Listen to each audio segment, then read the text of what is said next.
요한계시록 18장입니다. 오늘 제목은 말세에 고통하는 열매와 심판이라는 제목으로 오늘 말씀을 전하고자 합니다.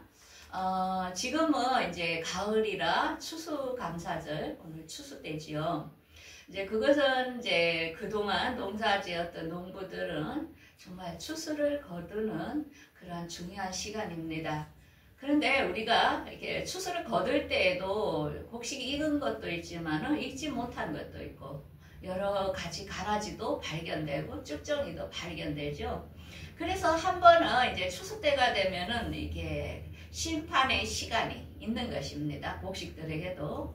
그러면 이제 우리 인간들에게는 이 마지막이라는 것은 언제나 심판의 때가 있다는 것입니다.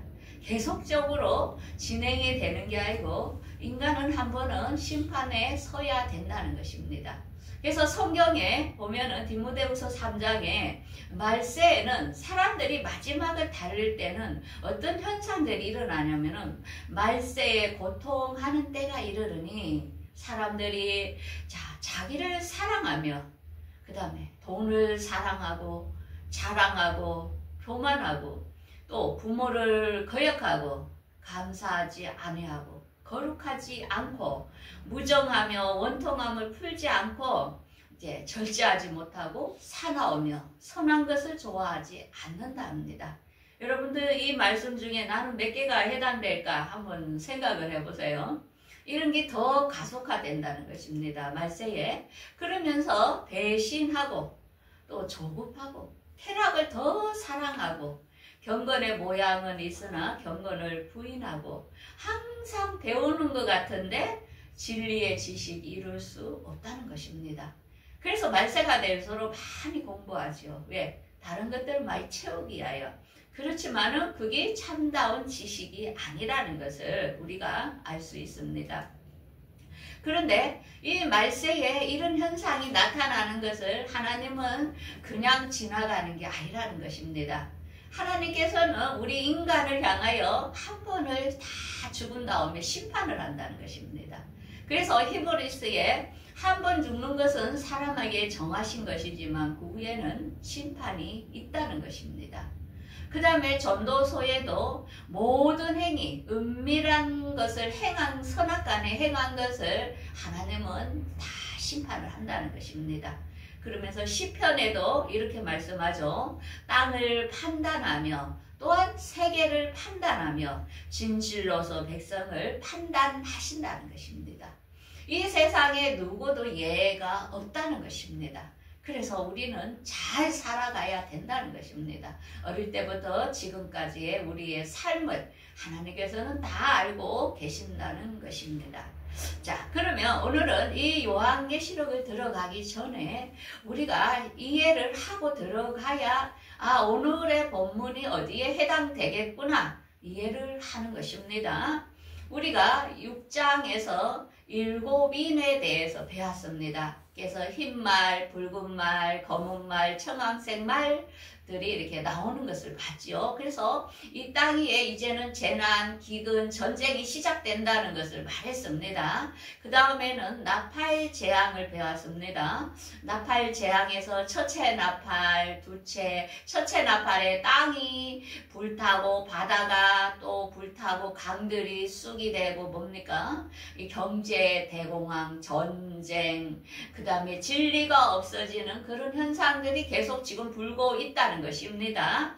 그러면서 앞으로 해가 잠시 어두워지는 시간이 오고 항중재앙이 올 것이면서 중동전쟁이 일어나는 게 여섯째 나팔이라 했습니다. 그래서 우리가 이제 중동전쟁이 어떻게 일어날지를 보면서 그게 일어나면은 주님이 공중강림이 일곱째 나팔 전에 있을 거라고 이야기를 했습니다. 자, 그러면 오늘은 대접재앙에 들어가는 본문이 오늘 18절입니다. 이 대접재앙이라는 것은 예수님께서 일부 성도들을 공중에서 휴거시켜 데리고 간 다음에 이 땅에는 어떻게 되냐면은 이 세상의 경제가 다 붕괴, 중동전쟁 다음에 경제가 붕괴되면서 많은 사람들이 생필품이 없어지므로 그걸 받기 위해서는 오른손이나 이마에 매매표를 넣어야 되는 시기로 간다고 했습니다. 이제 곧 우리에게 지금 다가오고 있죠. 그래서 모든 나라들이 지금 경제가 몰락돼 가고 있고 우리 모든 게 공산주의로 많이 가고 있고 사회주의로 가고 있죠. 그래서 우리가 앞으로는 좋은 시기가 있다고 보면 안 됩니다. 어려움이 온다는 이 길을 우리는 대처를 해야 됩니다. 좋은 게 없습니다. 이제 계속 기독교에도 탄압이 들어오고 우리가 지금은 이렇게 찬양하는 것도 얼마나 감사한 건지 모릅니다. 북한에서는 찬양도 못 부르고 성경 본다고 다 잡아가가 총살시키고 하는 걸 우리가 보지 않습니까? 우리는 이 대한민국에 산다는 것 자체가 그동안에 얼마나 자유롭고 얼마나 감사한지를 우리는 다시 한번 하나님께 감사를 해야 된다는 것입니다. 그래서 오늘은 이 나팔재앙은 세계 단일 정부가 전 세계를 인류로 통치가 들어갑니다. 오른손이나 이마에 칩을 넣지 않는 사람은 물건을 살 수도 없고 죽음을 선택해야 됩니다. 기독교인들은 이걸 넣으면은 분명히 지옥으로 간다고 우리 영혼을 파는 것이 칩이라 했습니다. 그 시기에 사는 사람들을 향하여 이게 첫 번째 공중강림은 못 올라가고 이 지상에 남아있는 성도들이 이 대접재앙에 들어가는 것입니다. 자, 그러면 이 대접재앙에 들어갔을 때 믿는 사람도 있지만 그동안에 안 믿는 사람들이 얼마나 죄악으로 타락을 하는 것인지를 오늘 본문 18장이 되는 것입니다. 그래서 이 18장에는 이 사람들이 정말 이 마지막에는 어떤 걸로 하나님께 심판을 받느냐. 첫 번째는 죄의 열매, 그 다음에 교만이 극도로 달한다는 것입니다. 그 다음에 하나님의 말씀을 거역하고 진리를 애곡하는 것이 이들에게 심판이 해당이 된다는 것입니다. 자, 그러면 오늘 본문 첫 번째는 죄의 열매가 얼마나 큰지를 보겠습니다. 이 대접재앙에는 일부 주님 앞에 올라간 사람은 해당이 안 됩니다. 그런데 내가 준비하지 못해서 남는 사람들에 대하여 해당이 됩니다. 그래서 안 믿는 자와 믿는 자가 같이 있는 이 시기에 얼마나 힘든 고통이 따르는지를 우리가 알아야 됩니다. 우리가 지금 예배하는 중에는 해당이 되는 사람도 있고 해당이 안 되는 사람도 있을 것입니다. 그래서 우리가 알아야 잘 대처를 하겠지요. 자, 1절에 한번 보겠습니다. 이 1절은 뭐냐면은 사도 요한이 밤모섬에서 이렇게 한상으로 일어날 일을 보여주는 장면입니다. 그러면서 이 사도 요한이 이제 천사가 내려와서 이제 이 땅에 되어질 일을 이렇게 보여주는 한상을 우리에게 글로서 남겨준 것입니다. 그러니까 그때 AD 95년도니까 굉장히 2000년 전이죠. 그때에 이미 2000년 후에 일어날 일을 이렇게 기록된 것입니다. 자, 그러면서 힘찬 음성으로 천사가 이렇게 이야기합니다. 무너졌도다 무너졌도다 큰 성 바벨론이여 귀신의 처소와 각종 더러운 영이 모이는 것과 각종 더럽고 가증한 새들이 모이는 것이 되었도다. 이 세상은 앞으로 어떻게 된다고요? 완전히 귀신의 처소, 악한 영들이 장악하는 시대가 된다는 것입니다. 어마어마하죠. 왜? 이때는 이미 공중으로 올라갔기 때문에 2층층에 있는 사탄 마귀들이 지구로 내려온 것입니다. 그러니까 얼마나 악하겠습니까? 그 귀신들의 영들이 이 땅에 내려왔으니까 이 세상은 귀신을 섬기고 사람들이 악하고 그런 시기, 하나님이라는 것은 막 찾지도 않는 이런 시대가 들어가는 것입니다. 그러면서 이 땅의 사람들은 음행의 포도주와 또한 땅의 상인들도 같이 다 합작해가지고 같이 사고 팔고 하면서 같은 죄를 같이 짓는 것을 알 수 있습니다. 그런데 하나님께서 이렇게 이야기하죠. 이때에 환란에 들어간 성도들, 첫 번째 공중강림에 올라가지 못하고 이 땅에서 표를 얻는 성도들은 아마 피난처에 도망 다니면서 살고 있을 것입니다. 북한에 지금 지하고 교회 성도들이 몰래 이게 교회는 우리 각자 한 사람 한 사람이 교회거든요. 어떤 큰 건물, 대형 교회 모임 이게 아니고 앞으로는 우리가 교회가 이렇게 자그마한 그룹으로 이루어져야 됩니다. 왜? 숨어야 되기 때문에. 그래서 지금부터 우리가 같이 할 공동체의 사람들을 모으는 게 중요합니다. 왜? 어려움이 오면은 서로가 의지하고 이걸 잘 넘겨야 하기 때문에 믿음이 맞는 사람끼리 공동체를 훈련을 해야 되는 시기가 온다는 것입니다. 그러면서 하나님께서 그 성도들에게 하는 말입니다. 남아있는 성도들에게 레아의 백성들아 그들의 죄에 참여하지 말고 그들의 받는 재앙에 들어가지 마라 이렇게 이야기합니다. 구별되어 살아라. 이 세상이 타락되어 죄가 가득할지라도 너희 성도들은 그 죄 속에 들어가지 마라. 그들의 죄는 하늘에 사무쳤으며 하나님께서 그 불우한 일들을 다 기억함으로 내가 그들의 행위대로 이제 갚아줄 것이다. 이렇게 말씀을 하는 것입니다. 자, 그러면서 두 번째는 뭐냐면은 그들이 교만으로 멸망한다는 것입니다. 얼마나 교만한지 지금 북한도 그렇죠. 김일성이가 이 세상을 창조하고 그들을 먹이는 하나님 아버지로 우상을 섬기잖아요. 그런 것처럼 이들은 완전히 본인들이 잘나서 본인들에 의해서 세상이 돌아가고 자기들이 최고인 걸로 아주 교만으로 멸망하는 것을 알 수 있는데요. 그때 이렇게 말하죠. 7절에 그들이 얼마나 자기를 영화롭게 하며 사치하였던지 그 많은 고통과 애통함을 갚아주라. 그가 마음에 말하기를 나는 여호와로 앉은 자여 가부가 아니라 애통함을 당하지 아니하리라. 하지만 하루 동안 사망과 애통과 흉년에 그들을 불에 살라치시니. 이게 여왕은 뭡니까? 최고의 우위에서 음녀죠, 음녀. 이들이 세상을 자주우지함으로 자기들의 부와 명예, 건세가 다 가졌기 때문에 자기들은 절대로 안 망할 거라고 이 세상을 장악한 사람들이 있다 했죠. 그들이 이렇게 당당하게 얘기를 하는데 주님께서 하루 동안에 이 재앙들이 임할 것인데 사망과 애통함과 흉년이라. 그래서 앞으로 이 재앙이 아마겟돈 전쟁에서 핵이 터지는 것인지 주님이 재림으로 인하여 하루 동안에 이 모든 게 끝이 나는 것인지는 알 수 없지만은 마지막에 아마겟돈 전쟁을 치르고 나서 예수님이 재림하시거든요. 지상으로. 그러기 때문에 이 하루 동안에 순간적으로 이 세상이 멸망할 것을 보여주고 있는 것입니다.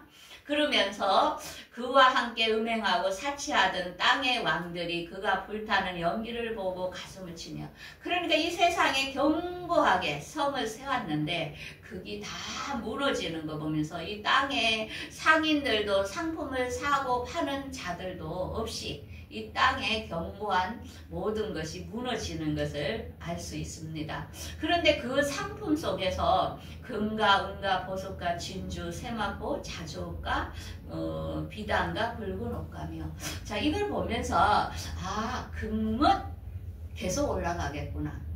금은 은도 안 없어지겠네. 왜? 이 마지막까지 계속 남아있잖아요. 그죠? 그러기 때문에 앞으로 우리가 원하는 굉장히 휴지 조각처럼 되고 달러가 상승하다가 달러가 없어지면서 앞으로 디지털 화폐로 이제 가게 됩니다. 전 세계가. 그래서 아마 달러가 폭등을 하기 때문에 지금 잠시 달러를 사면 돈을 번다고 투자하는 사람도 있습니다. 그렇지만은 달러는 이따가 없어질 거기 때문에 우리가 지혜롭게 잘 생각을 해야 됩니다. 그러면서 거기에 보면 포도주, 감나무, 밀가루, 소와 양과 그 다음에 사람의 영혼들이 있다는 것입니다. 이게 사람도 영혼도 다 이미 잡혀서 상품으로 사람을 팔고 하는 그런 시기에 산다는 것을 알 수 있죠. 그러면서 이 바벨론은 이 땅에 많은 사람들이 이제 멀리서 이 땅이 망하는 것을 보면서 울고불고 하면서 이 세상에 있는 뭐 모든 자주, 옷감, 금, 보석 이게 이제는 그때는 다 필요가 없는 것을 우리에게 알려주고 있는데 이게 보면은 한 시간에 망한다. 순간적으로 완전히 없어지는 것을 알 수 있습니다. 자, 그러면서 세 번째에 이 어떤 일이 앞으로 이 세상의 대접재앙 때 어떤 일이 있냐면은 하나님의 진리를 다 거역한다는 것입니다. 지금 가장 무서운 게 우리가 언론을 들으면은 진실이 아닌 것을 방송하고 또 진리인 것을 거짓 이렇게 바꿔서 하니까 사람들이 혼란스럽습니다. 뭐가 진짜 뉴스인지 어떤 게 진실인지. 그런데 교회에서도 마찬가지입니다. 말씀이 진실로 나가는 데가 있지만은 말씀을 안 가르치고 왜곡되게 세상의 부귀 명예 어떤 희망 막 이런 걸로 말씀이 하나님이 원하는 말씀보다는 그런 행복 막 이런 식으로 가르치는 것도 그것도 거짓된 거죠. 그런 것처럼 이 세상의 모든 것들이 왜곡되게 하나님의 뜻에서 왜곡되게 가르치는 것을 알 수 있습니다. 그런데 그때의 20절에 하나님께서는 또 자기 백성들에게 희망을 줍니다. 하늘과 성도들과 사도들과 선지자들아 그로 말미암아 즐거워라. 하나님이 너희를 위하여 그에게 심판을 행하셨습니다. 그러니까 이 후 3년 반 대접대항 시대에 성도들을 얼마나 죽이고 핍박을 했겠습니까? 그런데 하나님께서 그런 자들을 심판하실 것을 이야기를 합니다. 그래서 나의 성도들아 너희들 힘을 내라. 끝까지 힘을 내라고 지금 주님께서는 말씀하십니다. 그러면서 이 땅에 이제는 뭐 음악 소리 또 신랑과 신부의 음성 이런 것들이 전혀 안 들리고 맨 23절에 보면은 그들이 복술로 말미암아 만국이 미혹되었다. 복술이 뭡니까? 잘못된 진리를 계속 가르치면서 모든 사람들이 거기 미혹되어서 다 망하게 되는 것을 알 수 있습니다. 그래서 우리가 제일 중요한 것은 말씀의 기초에 바로 서지 않으면 우리도 미혹에 다 넘어가고 이렇게 복술에 취할 수 있다는 것을 우리에게 보여주고 있습니다. 그러면서 선지자들과 성도들과 모든 피가 성도에서 발견된다니까 이때는 이 칩을 안 넣으면 어떻게 되냐면은 목뱀을 당한다고 나옵니다. 성경에. 그러니까 이걸 안 넣기 위하여 말씀을 지키기 위하여 얼마나 많이 순교를 했겠습니까? 그렇지만 우리가 몸은 한 번 죽지만은 마귀는 우리 영혼은 건들지 못합니다. 그래서 북한에서 순교하는 사람들이 많잖아요. 왜?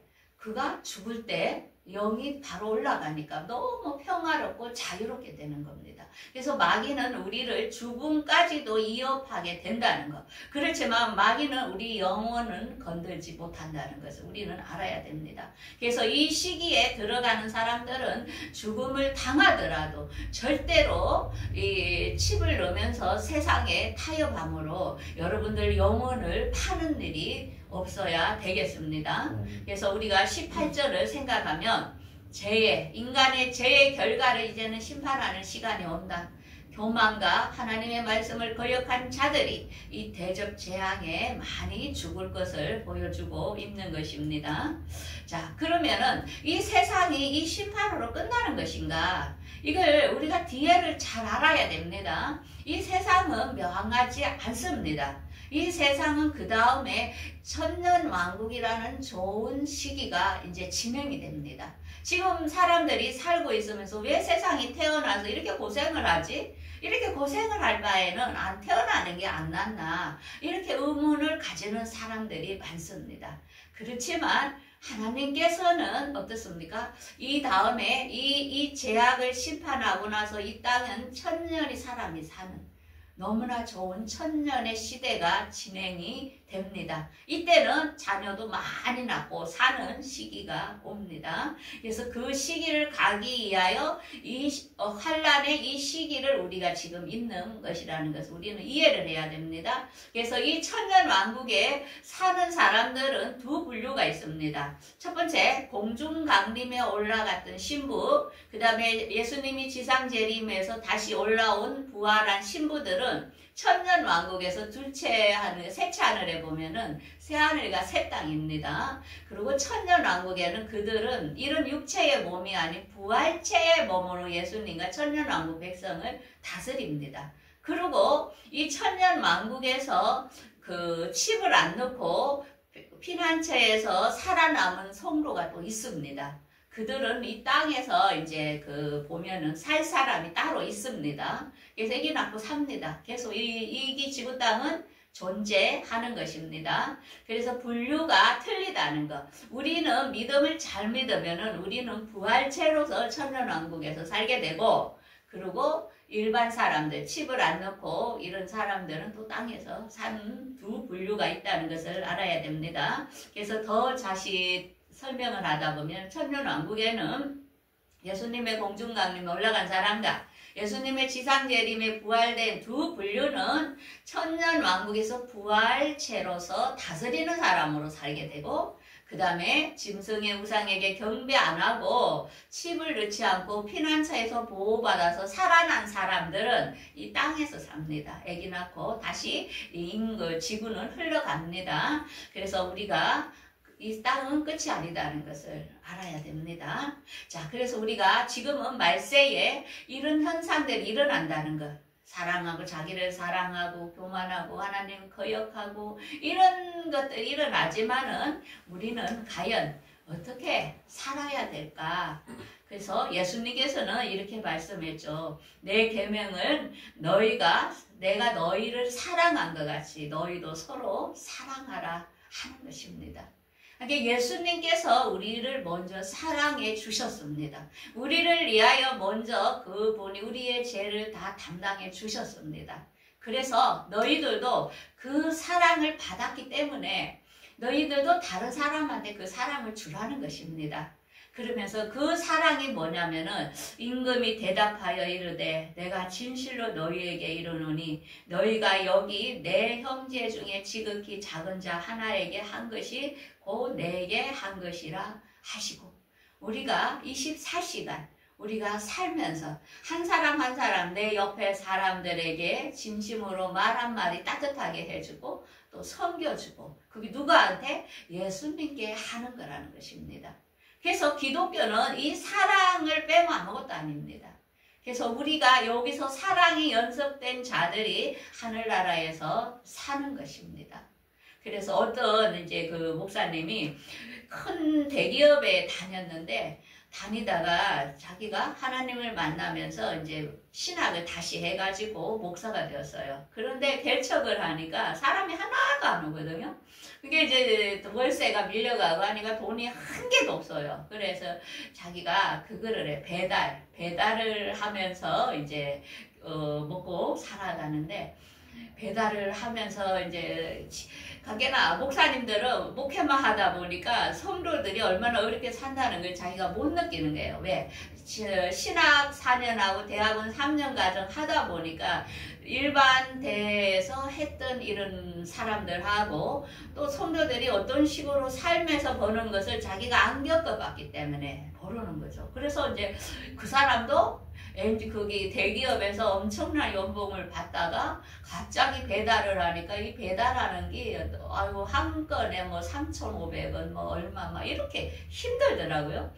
그러면서 그 속에서 가면서 한 사람 한 사람 만나면서 딱 배달해서 딱 갖다 주니까 어떤 청년이 그냥 얼굴이 새카만이 막 그래 있는 거예요. 그러니까 잘 드시고를 행복하세요 하니까 막 그 배달하는 게 좋냐? 이러면서 비웃기도 하고, 그런데 이제 한 곳을 자주 가다 보면 만나다 보면서 그래, 저도 이렇게 힘들게 이제 목회를 하면서 이렇게 합니다. 하면서 시간 나면 한번 오세요 하니까 이제 그 사람들이 한 번서 이제 찾아와서 그 교회에 하고 또 이 목사님이 이제 유튜브로 통하여 본인의 삶을 실제로 목회는 뭐냐 교회 가서 예배하고 이런 게 아니고 한 사람 한 사람들에게 삶 속에서 그의 사랑을 그 사람의 아픔을 함께 해주고 이런 것이 이제 많이 이렇게 퍼졌더라고 곳곳에. 그래서 다른 데서 부목사로 초빙돼 가지고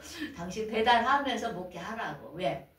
목회가 삶이라고. 우리가 삶 속에서 정말 예수님을 가르쳐주고 그 속에서 고통을 같이 해주면서 사람들이 또한 예수를 알게 하는 거죠. 그래서 우리가 정말로 눈물로 빵을 먹지 않은 사람은 그 가치를 모르는 것입니다. 우리가 입술로만 예수 믿으세요 이러면 누가 그걸 들어가겠습니까? 근데 본인도 삶 속에서 어렵고 힘들면서 정말 한 사람 한 사람에게 그리스도의 사랑을 전할 때에 그 사람들이 저 사람들은 뭔가 틀리구나. 저 사람들은 뭐가 있길래 저렇게 행복할까? 이러면서 그 마음속에는 뭘까?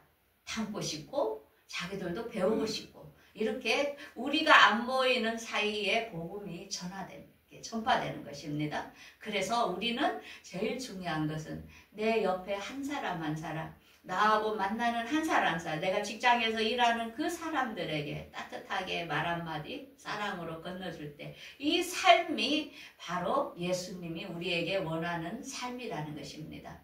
내가 열심히 헌금했고 기도했고 그거보다는 하나님께서는 너는 나를 내가 굶주릴 때에 나에게 빵 한 조각 줬느냐 물 한 조각 줍느냐 여러분들이 이렇게 질문할 때에 여러분들 뭐라 하겠습니까? 내만 배불리 먹었다고 그렇게 말할 것입니까? 그래서 우리가 지금부터 이 사람들은 말세에 정말 자기를 위한 삶을 살아간다 할지라도 우리는 예수님이 엄청난 희생을 우리를 위해 치러 주셨잖아요. 그래서 예수님은 누구나 다 사랑합니다. 그렇기 때문에 우리도 그 사랑을 받은 자로서 일주일도 우리도 실천하는 그런 삶이 되기를 바라겠습니다.